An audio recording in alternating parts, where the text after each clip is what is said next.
ढेंकीकोट police bike धक्का जड़े गुरुतर।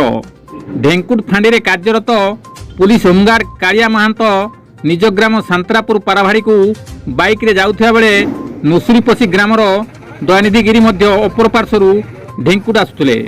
लंगलकंटी निकट में उभयों मध्य मुहांमुही बाइक धक्का होता। होमगार्ड कालिया और दयानिधि आहत होती। दयानिधि को 108 आंबुलांस जुगे घटगां गोष्ठी स्वास्थ्य केन्द्र में भर्ती कराई। कालिया सामान्य आहत होता सूचना मिली। Kavindra Raut report KD news Odia.